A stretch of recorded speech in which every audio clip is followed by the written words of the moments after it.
আসেন বাবা, আসেন আসেন। বাচ্চারা, এ হচ্ছে আগুরি বাবা।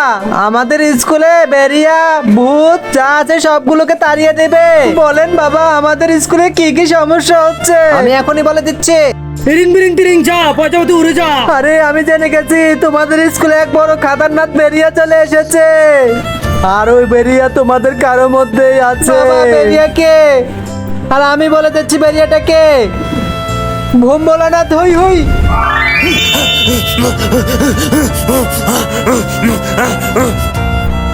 এই বল, তুই এখানে কি জন্য আসছিস? রক্ত খেতে আসছি। যদি ওর রক্ত খেতে পারি তাহলে আজীবনের জন্য চলে যাব। দাঁড়া, আমি এখনই আসছি। এলে রক্ত খা। ভিডিও ভালো লাগলে চ্যানেলটাকে সাবস্ক্রাইব করো।